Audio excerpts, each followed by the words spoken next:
So, good evening, everyone. Today will be the second lecture of this plant modeling series. So, in the last class, we had just gone through um,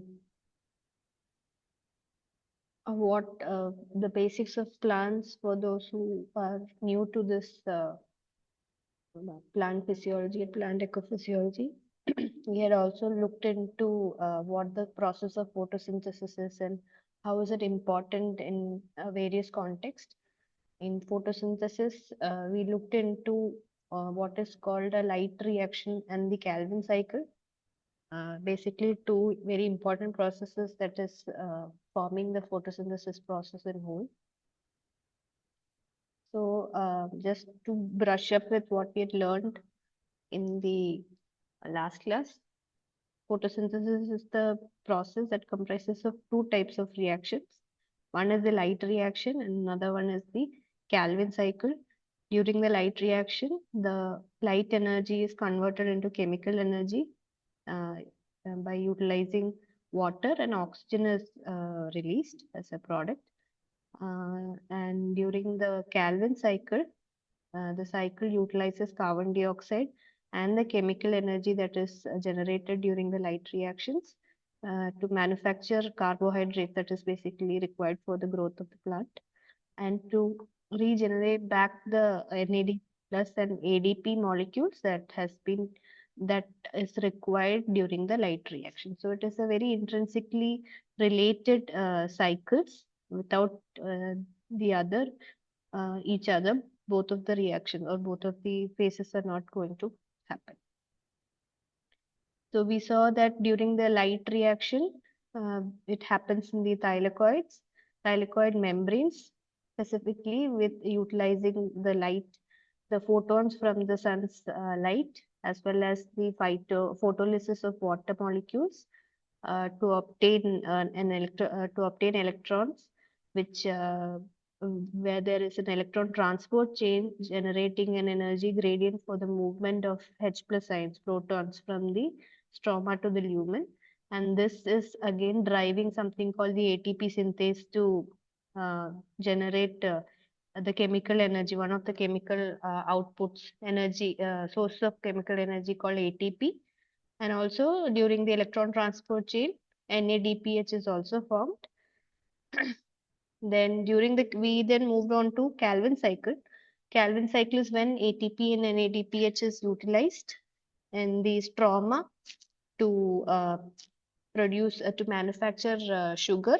And during the process, there are some important molecules in compounds that we are supposed to know. One, which is the RUBP. RUBP is a bicarbon molecule that is attaching itself to carbon dioxide with the help of an enzyme called Rubisco. And then that phase is called the carboxylation or carbon fixation stage.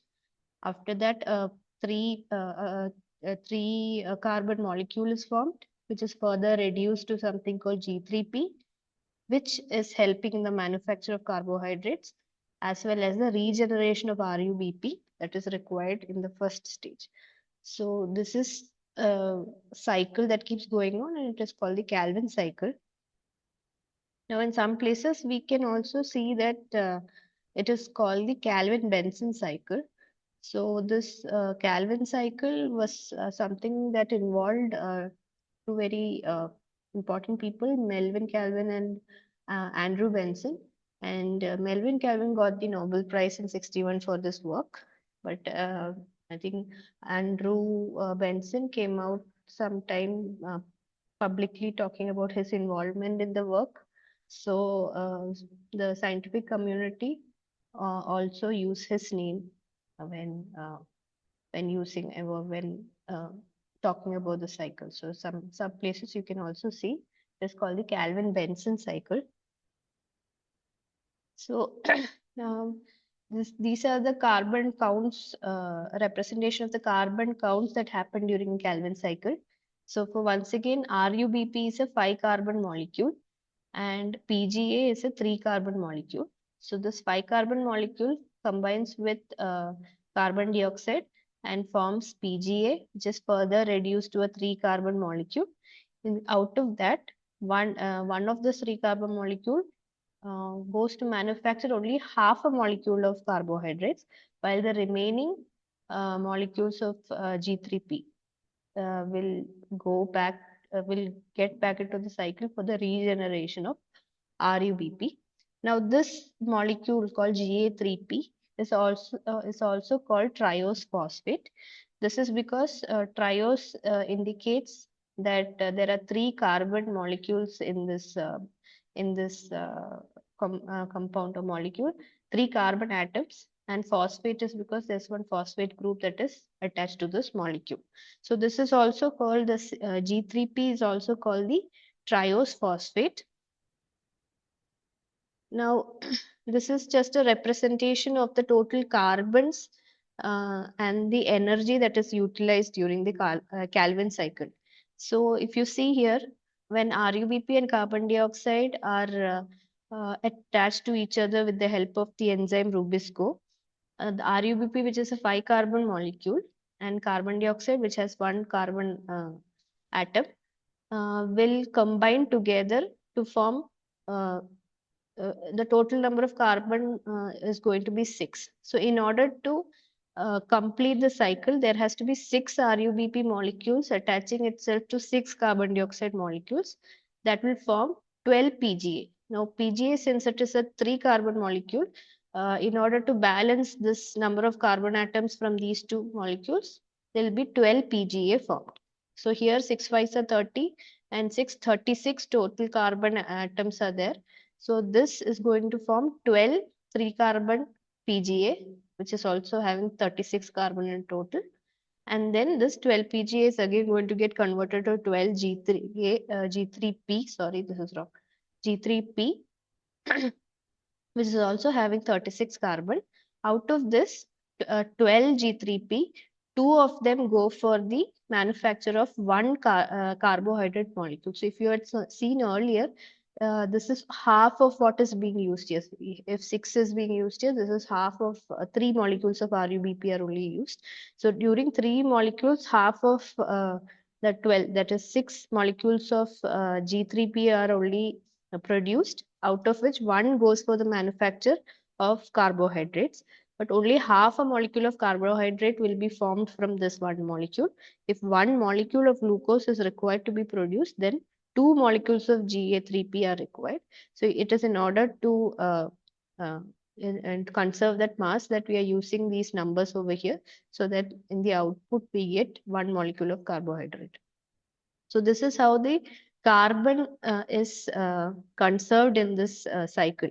So 2 of them go for the manufacture of 1 molecule of carbohydrate, and 10 of them go for the regeneration of RUBP. So now you see, if 10 molecules of G3P with 3 carbon atom will form 30 carbon atom in the total of this molecule, which is again which will help in regenerating all of that 6 RUBP that was initially used in this carboxylation reaction. So this RUBP is what is going to be used during in the regeneration in the carboxylation phase.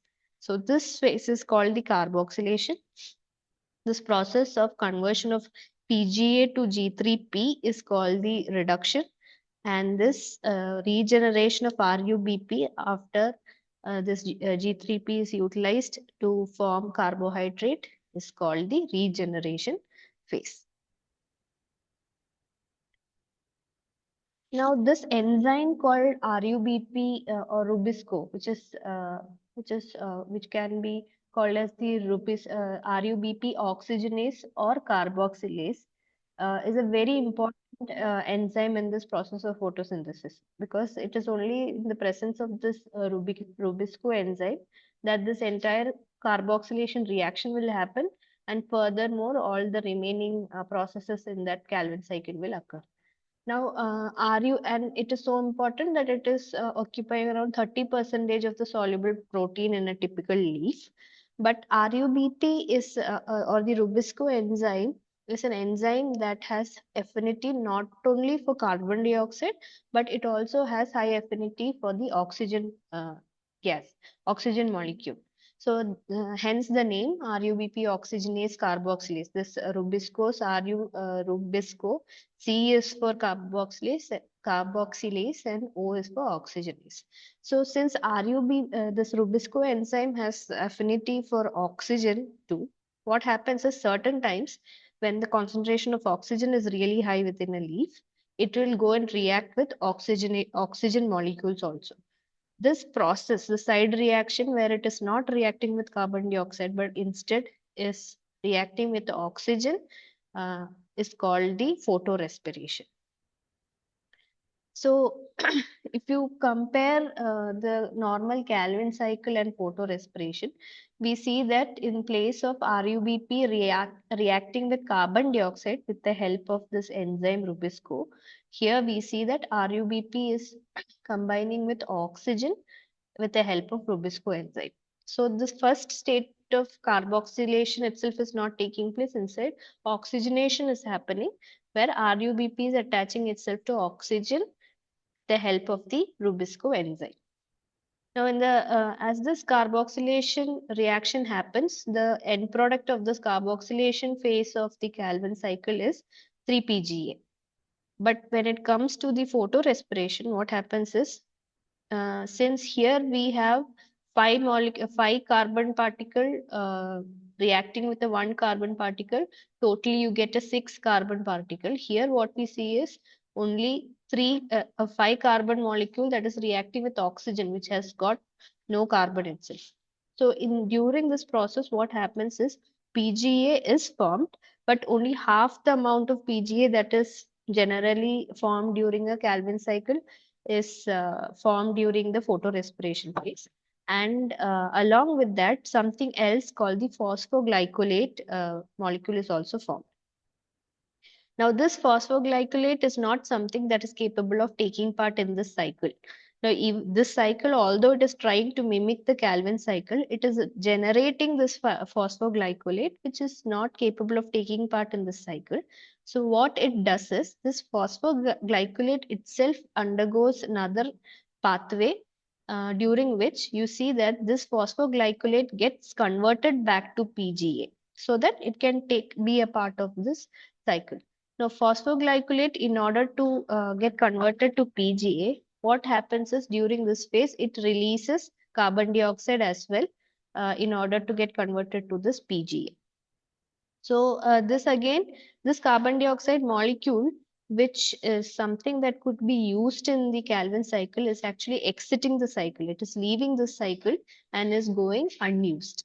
So, this is one, again, red flag about this process where this carbon dioxide molecule, which can be actually utilized for the process of photosynthesis, is exiting the cycle altogether during this photorespiration process.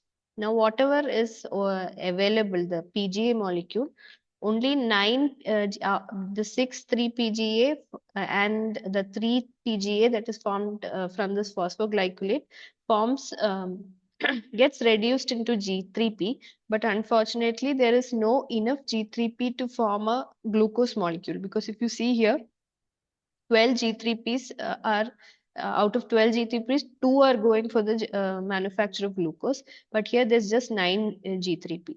So no glucose molecule is made, and instead all of these goes in the regeneration of RUBP, but enough of RUBP is also not formed, because we know that 10 G3P is required to regenerate 6 RUBP, but here you just have 9 G3P, which is not going to regenerate 6 RUBP. It is regenerating RUBP, but less amount of RUBP is regenerated and lesser than what was being utilized. So in this cycle, what is happening is initially, although some amount of RUBP is being used, the same amount of RUBP is not being regenerated. Thus, you can think that if this process keeps going on, all of the RUBP is going to be completely exhausted, and hence we call this process a waste process. So this phosphoglycolate, we don't have to go much detail into this pathway that is that helps in this phosphoglycolate to get converted to PGA. But this thing is not just happening in the stroma. If you remember, Calvin cycle is something that is happening in the stroma of the chloroplast. But phosphoglycolate, what it does is that exits the chloroplast, it gets converted into a couple of other materials, and then finally removes the carbon dioxide from here, gets converted back to PGA. And all of this is happening in three places inside the leaf. One in the chloroplast, some reaction, bunch of reaction is happening in the peroxisome, and after that, some reactions are happening in the mitochondria, and again, PGA is reaching the stroma of the chloroplast and entering back into the cycle. But although, unfortunately, even if it is entering the cycle, enough of PGA is not available to generate triose phosphate, which is actually what is helping in the manufacture of glucose as well as regeneration of RUBP, which is an important component in the Calvin cycle. So photorespiration, if you look at the previous equation which we had used for Calvin cycle, you can see that during Calvin cycle, 6 RUBP, we had gone through this equation, 30, 36 carbon, totally 36 carbon is formed as a result of this carboxylation, which is getting converted into 12 G3P, again having 36. Out of the 10 goes for RUBP regeneration and 2 goes for carbohydrate manufacture. So this carbon is preserved over here. But when it comes to this photorespiration, 6 5 30 30 carbon atoms are available to generate 18 carbon atoms formed from the 6 numbers of PGA and 12 carbon atoms from the 6 phosphoglycolate. Now the 6 phosphoglycolate is going to break down into 3 PGA and 1 carbon dioxide molecule, so that 3 carbon from this system is exiting this cycle and only half of the carbon particles are coming back into the cycle. Altogether, this 9,3-GP, which is comprising of 18 carbon particles, 27 carbon particles, is not enough to fulfill this 30 carbon particles of RUBP. So it is only forming 5 RUBP particle, and 1 RUBP is something that the system will have to consume from what is saved over there. It is not contributing to this stroma in any way for the utilization of RUBP. So this is how it is. Photorespiration is considered a wasteful process in the context of photosynthesis. Now, there might be a reason why photorespiration is existing in plants. It won't be existing in this plant physiological processes unnecessarily. There might be some reason for the existence of this photorespiration. But again, when we talk about photosynthesis, photorespiration is a wasteful process because unnecessarily it is releasing carbon dioxide, and hence carbon dioxide that exits the system, which otherwise could be used in the photosynthesis process. Then again, a lot of ATP and NADPH, which is required during the Calvin cycle, is similarly used in the photorespiration also. But then in the end, we are not getting any sugar, neither are we getting proper amount of RUBP regenerated. So it is a waste of energy.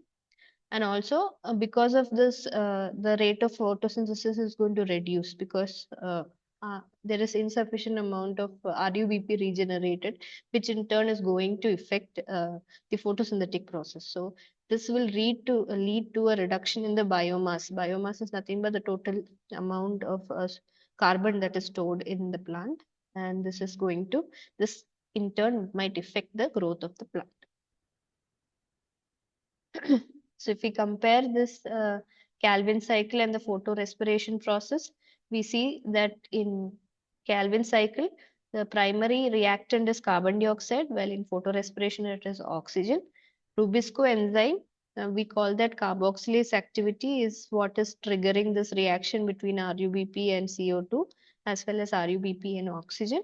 Here there are effective output products like glucose or sugars, that is basically the food of the crop. But here PGA is produced, some amount of ammonia is also released, and carbon dioxide is also released, which is not effectively utilized during the plant by the plant. Energy, again, it is highly efficient because it is storing energy. While photorespiration, it is making use of the energy which is which is wasted.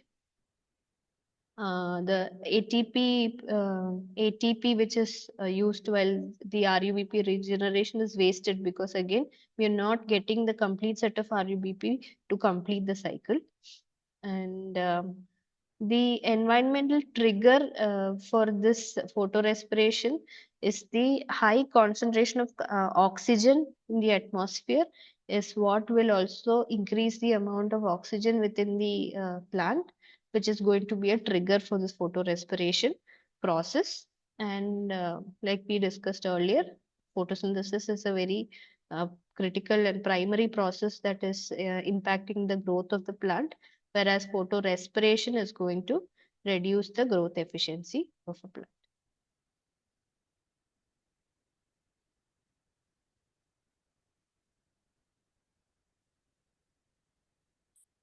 Now, we in the context of photosynthesis, this photorespiration process is a wasteful process. So, in order to combat, or in order to adapt or remove the photorespiration processes, I don't think using remove word is appropriate. But in order to combat this photorespiration process, the plants evolved into some other photosynthetic pathways, which helps the system to only allow carbon dioxide's presence to react with RUBP. Now, these plants where photorespiration is occurring are called the C3 plants. And C3 plant has no special, it is in these plants that photorespiration occur. Some examples are most of the plants around us, what we see are C3 plants like rice, wheat, all trees are C3 plants. And in order to combat this photorespiration process, these C3 plants evolved into something called the C4 plants. C4 based on how they follow a different photosynthetic pathway in comparison to C3, and also to another evolution is the CAM plants. Both the C4 and CAM plants have a different photosynthetic pathway followed. So now we'll just go into what are these C3 plants, C4 plants, and CAM plants. So now altogether, now we were discussing about the photosynthesis that is happening in C3 plants. Now we'll see what are the different photosynthetic pathways available in different types of plants.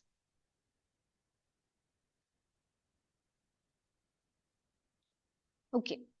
So earlier we had looked at the structure of the leaf. Within the leaf, what are the cells available? We learned how there's a cuticle, there's an upper epidermis, and just below that you find something called the palisade mesophyll cells, where primarily the chloroplast is available in abundance and the photosynthesis is happening. And then we also looked at another mesophyll cell called the spongy mesophyll cells.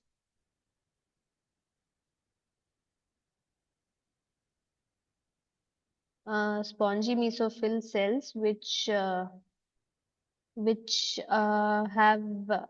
the carbon dioxide, which is right above these stomata, through which gas diffusion gas exchange take place, and oxygen and carbon dioxide is circulating through this area, and it is from here that these palisade cells with chloroplasts are receiving their oxygen and carbon dioxide for whatever reaction to happen.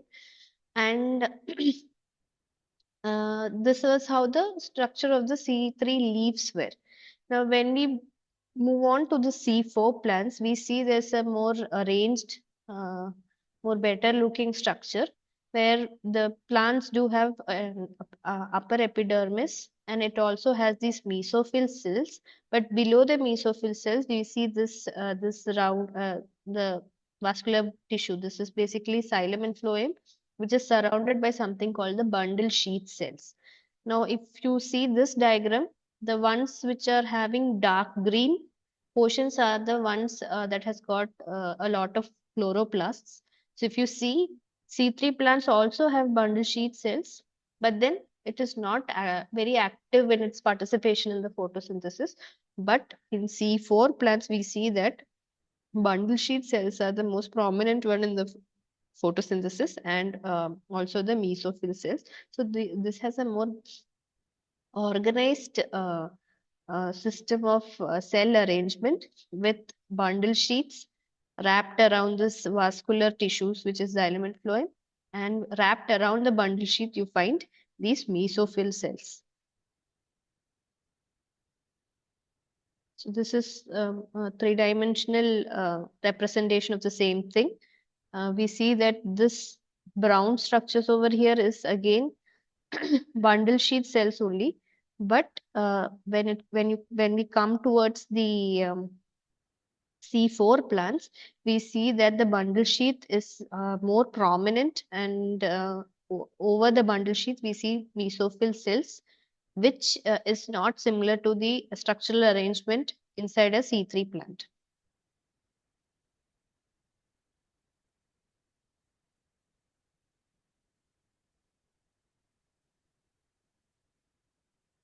So what is the difference in this C3 and C4 photosynthesis?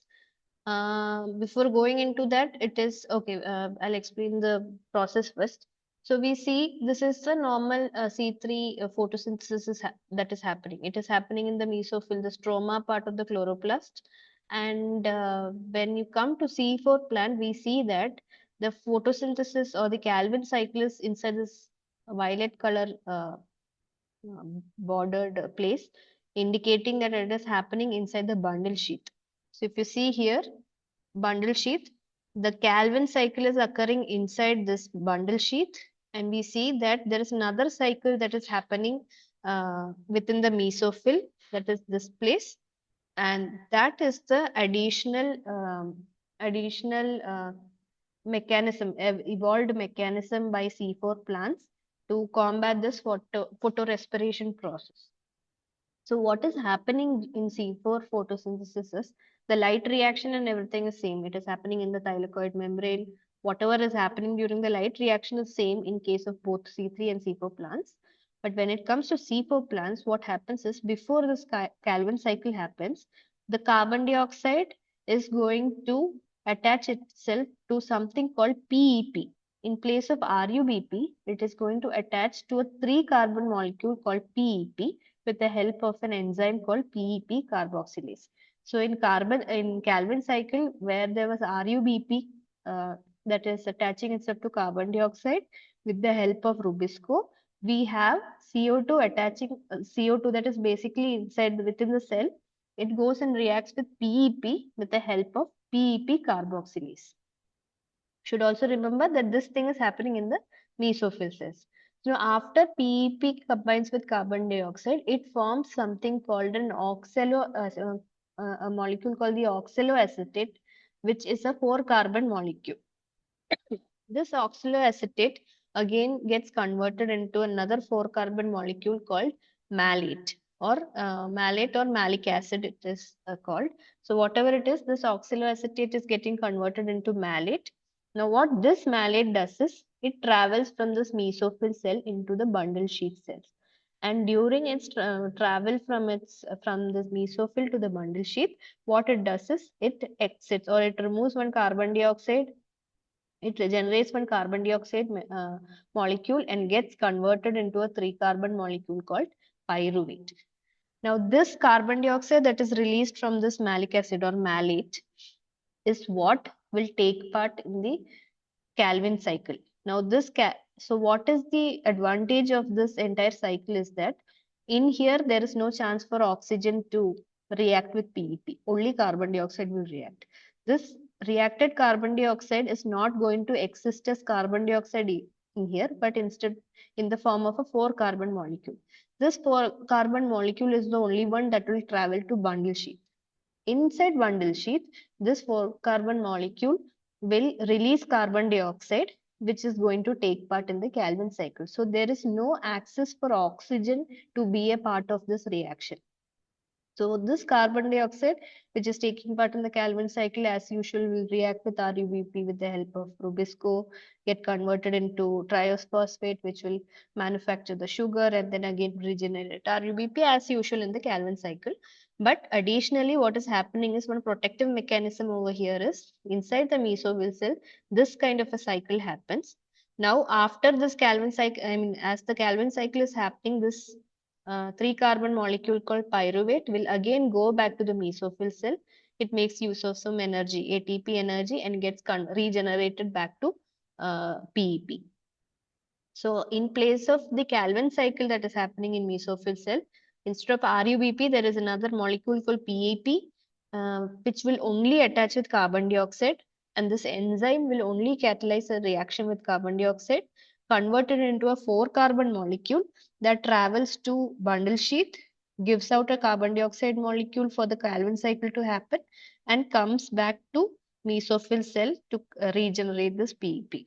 So this is the mechanism that is existing in the C4 cycle to avoid this photorespiration process. Now the C3 plants are called so because this product, the triose phosphate, is basically a 3-carbon molecule, and C4 plants are called so because this the the end product of this reaction is a 4-carbon molecule. The carboxylation reaction is a 4-carbon molecule, so that is why we call this, that is why this is named as C4 photosynthesis.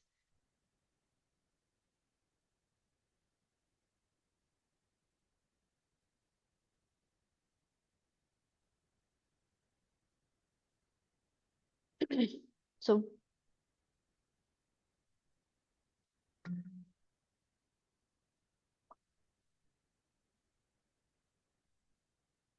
does anyone have any doubts till what was covered till now? Do you want me to repeat any topic? You can tell me now. And if there's nothing, we can move on to this next kind of photosynthesis is happening.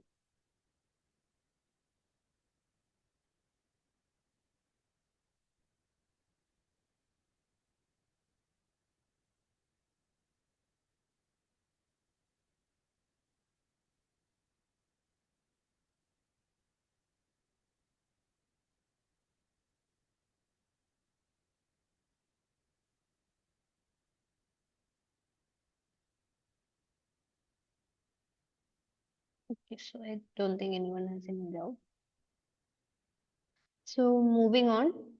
Now we also talked about another photosynthetic pathway called the CAM photosynthesis. So the full form of CAM is crassulation acid metabolism. This type of photosynthesis is wasn't I don't feel this was evolved as to combat photorespiration, but this is more of an evolution that happened in plants to become more drought resistant or resistant when there is less water available for the plants. So it is more like a water conserving mechanism that these plants have rather than a photorespiration combating evolution. And hence, since it has the ability to conserve water, it is more predominantly grown in the arid and semi-arid regions where the availability of water is less. So in CAM plant, what we see is the same C4 photosynthesis. The only difference being that the C4 photosynthesis is not happening in the mesophyll cell and the bundle sheath cell, but instead everything is happening within the mesophyll cell only. So how is it different? If not only that, although everything is happening within the mesophyll cell, the main speciality of these kinds of plants is it remains closed. The stomata remains closed during the morning time, daytime, and it opens up during the night time. which is generally not the typical pattern seen in other plants. Nighttime the stomata opens and the daytime the stomata remains closed. And you can also see there's a difference in the uh, leaf anatomy as well. We see there are something called acuferous parenchyma within this plants. I think all part of the water conservation system that this plant has developed. So in as far as photosynthesis is concerned, again the light reaction won't be having any change. But in here, the Calvin before the Calvin cycle happens, this whole set of reactions to of PEP to oxaloacetate to malate, and then that getting converted to pyruvate. All of this is happening within the CAM plant. But only difference being that it is not in the mesophyll and the bundle sheath. Everything is happening within the mesophyll cell. So it's more like a combination of both the plants, but again with the main aim of conserving water. So the CAM photosynthesis is happening in two phases. During the night time, basically when the stomata is open, carbon fixation will happen, and during the daytime, the Calvin cycle will happen. So during the night time, when the stomata is open, uh, the stomata is open during the night time so that the water loss is minimum. When there is during the daytime, the temperature also will be higher as to compared to night time, and light energy also will accelerate the process of transpiration, the loss of water. So in order to preserve water, it remains closed during the night time. So it remains open during the night time and closed during the daytime. So it is during the night time that it will allow all the CO2 to enter the leaf. Now, when after entering the leaf, this carbon dioxide molecule is going to react with PEP to form oxaloacetate, and then uh, oxaloacetate, and then malic acid or malate.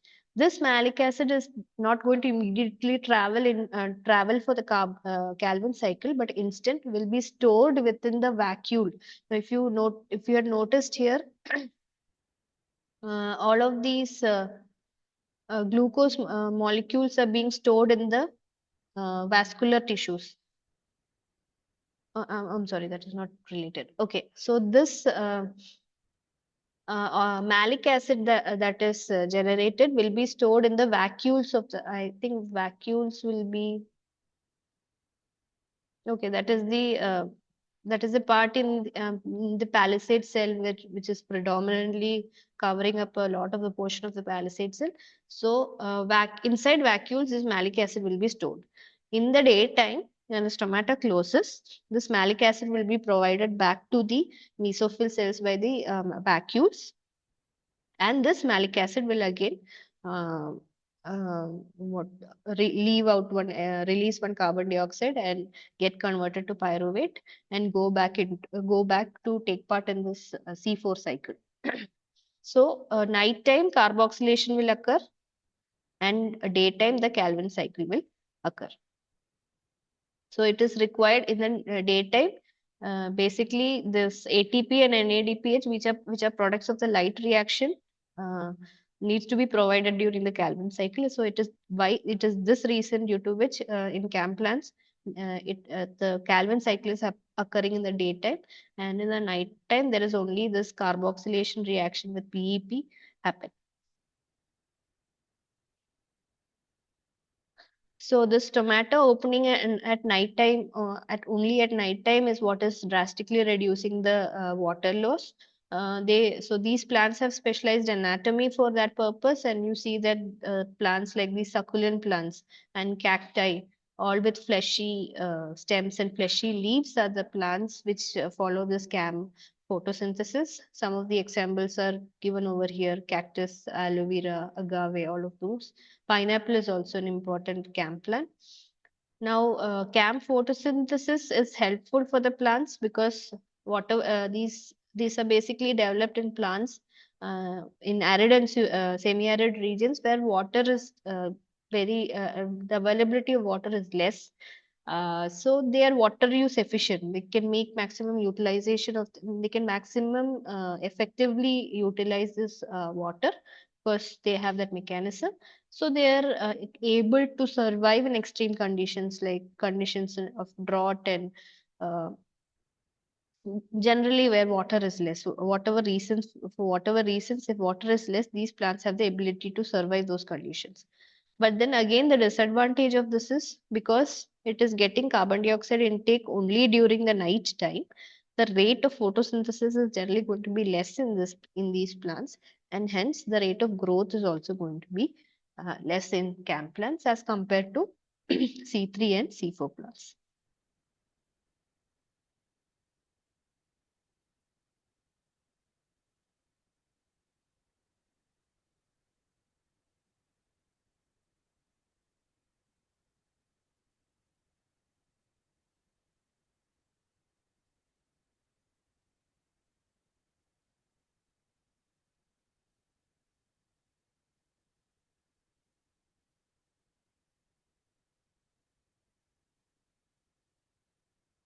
Okay.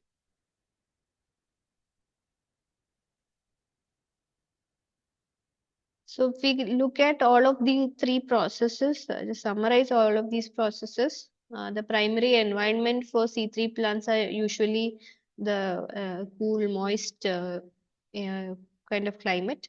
C4 plants again, it can survive in hot areas, and CAM plants in arid and semi-arid regions. The stomatal activity, it is open during the day for both of these, but this one it is only open at night. Rubisco is the carboxylation enzyme, whereas in both of these, PEP are the PEP carboxylase is the carboxylation enzyme.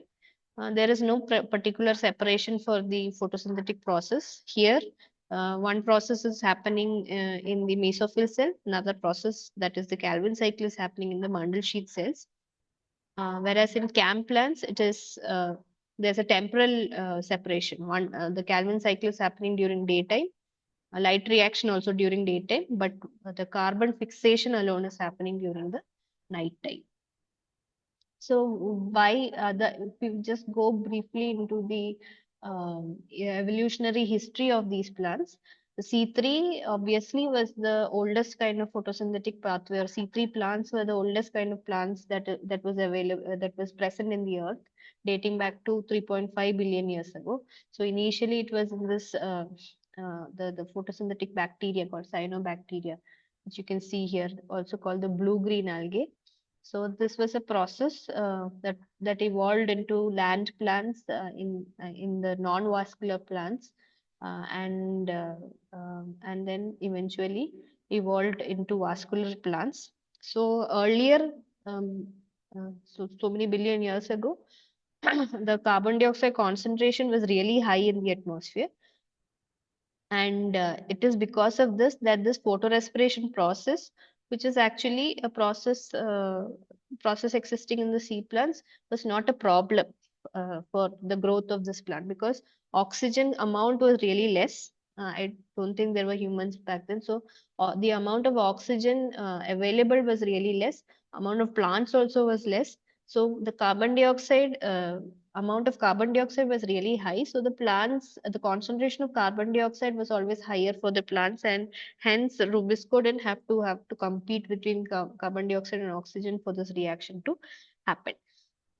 But eventually, with excess of terrestrial plants growing, the amount of carbon dioxide and amount of the ratio of carbon dioxide and oxygen levels changed. So carbon dioxide reduced and oxygen levels increased because of as a result of the oxygen being released into the atmosphere. So this process led to the photorespiration being a problem to the plant, because there was a competition of carbon dioxide and oxygen. The concentrations were same, I mean, in equal ratios, which is why the Rubisco enzyme uh, have to undergo photorespirations when the oxygen concentration increases, and otherwise the photosynthesis process. So it is as an evolutionary mechanism to this that C4 plants develop this carbon dioxide concentrating mechanism only concentrate carbon dioxide within a particular part of the leaf or for this fixation to happen. Again, this is not something that happened overnight. It happened gradually. There was a transition of the C3 plants to the C4 plants, and that is why we see that C3 plants also have bundle sheet cells, but it is in the C4 plants that is highly effective for the photosynthesis process. And this anatomy of C4 plants is called the Kranz anatomy, after the person who found the C4 photosynthesis process. And Kranz itself means that looking like a wreath.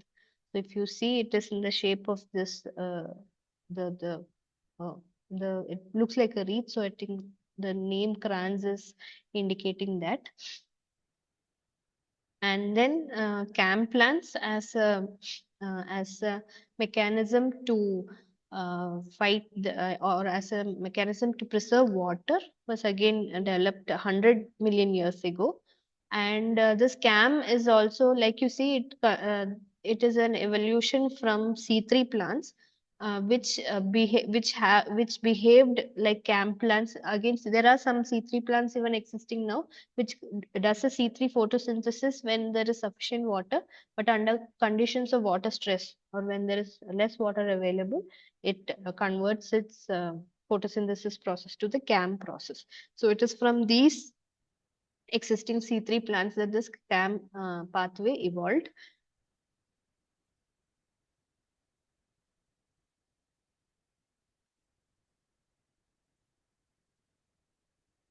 Yes, so I think we'll take a 5 minutes break and then we'll move on to this part of the lecture. Now it is 6:47, so um, I'll be back by 6:53 or something.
Okay, so let us move to the next part. So we briefly went through what C3 is, what C4 is, what CAM is.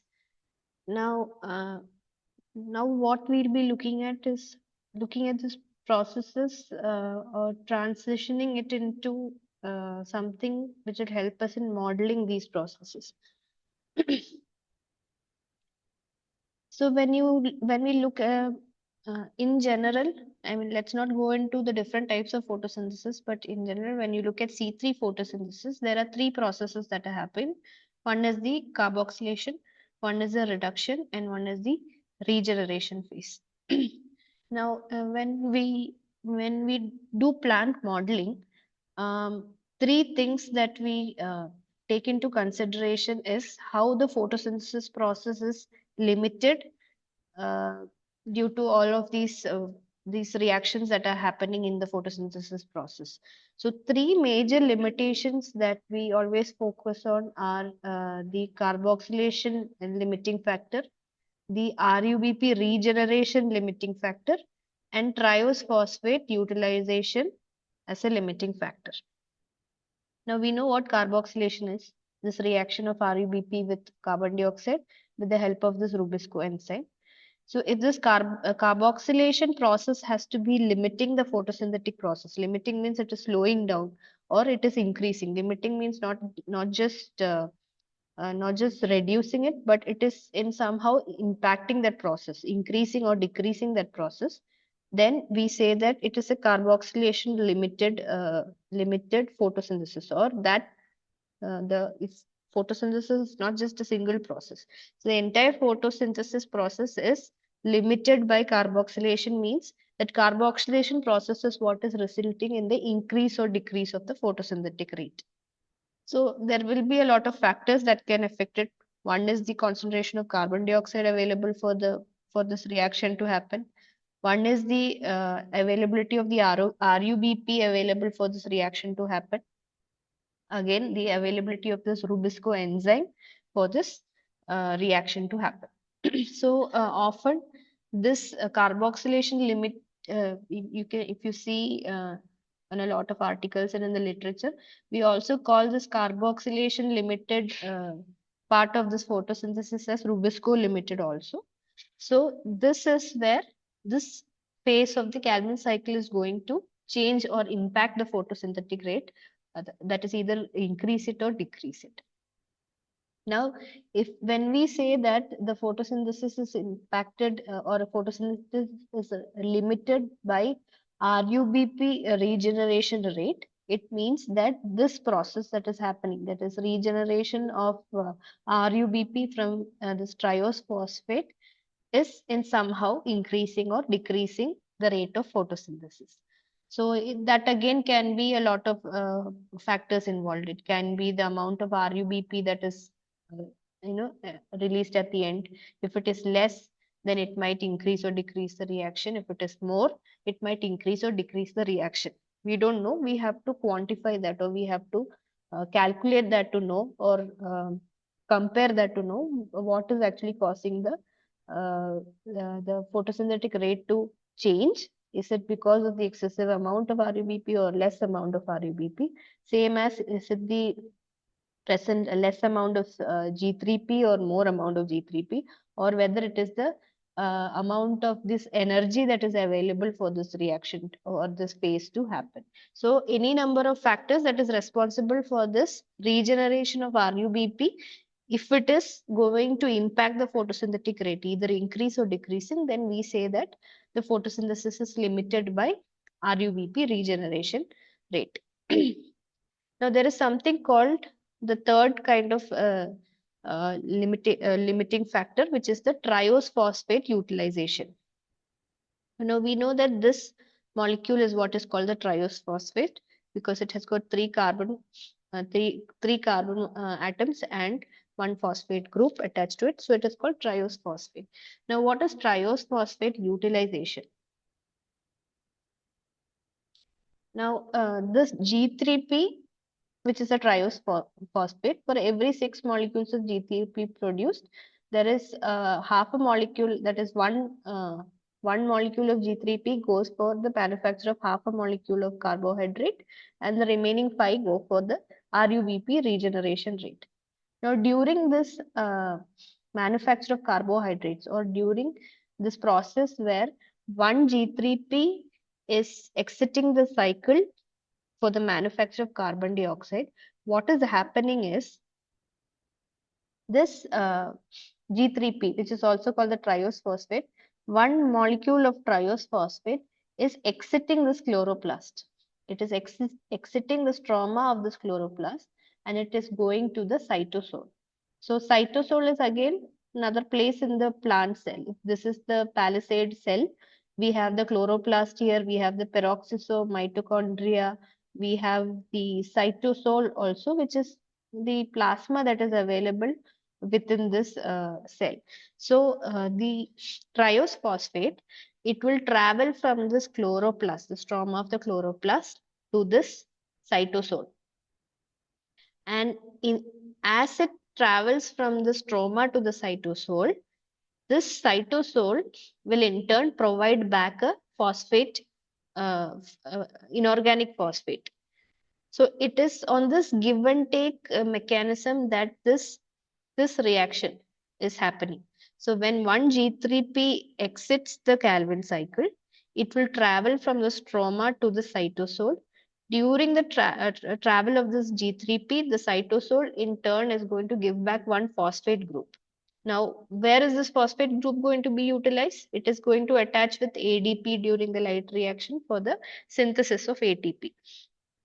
So this is what is happening during this process. So we don't have to go in detail into how this triose phosphate is then converted into a carbohydrate.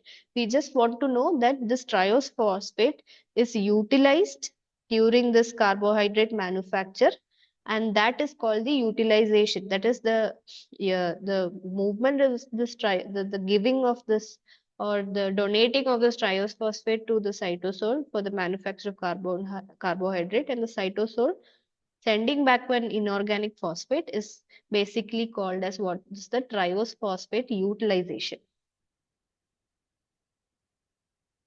Now, what is going to limit, I mean, how is this triose phosphate utilization being a limiting factor? How is it going to impact the rate of photosynthesis?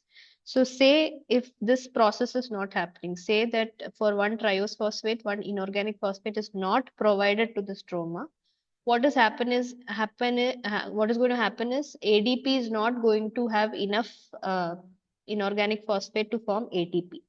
If ATP is not going to be available, this entire process of Calvin cycle, which is dependent on ATP over here as well as here, is going to be impacted.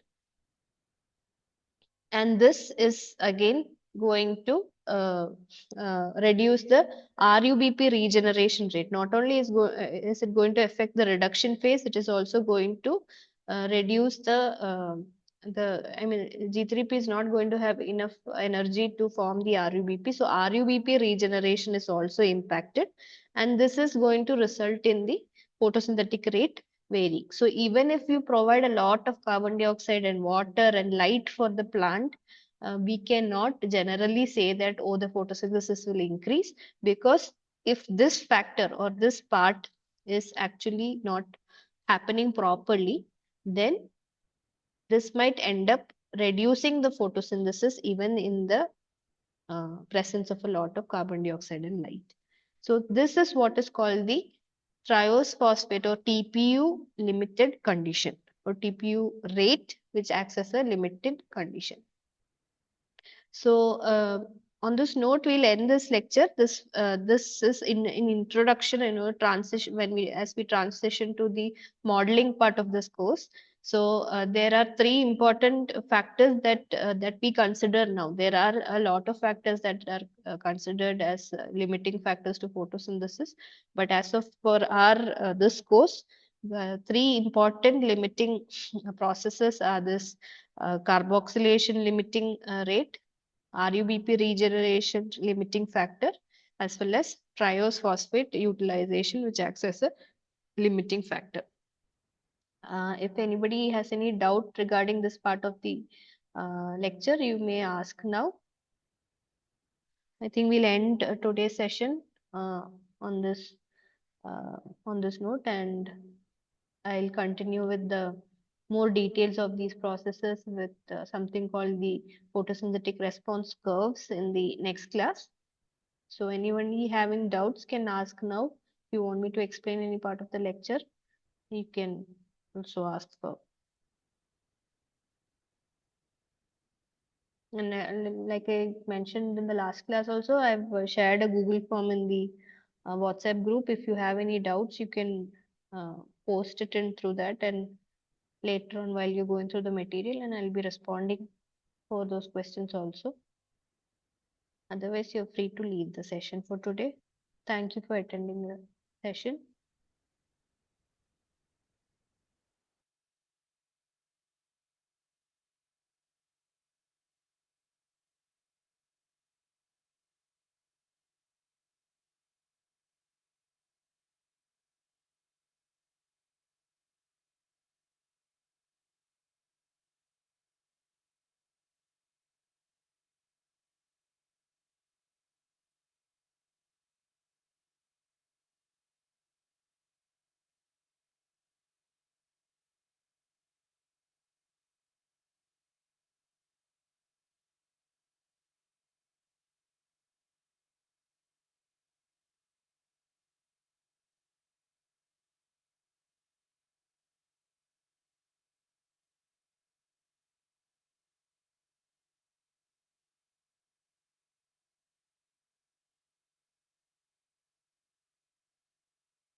Manish and Mayank, if you don't have any doubts, you can exit the session.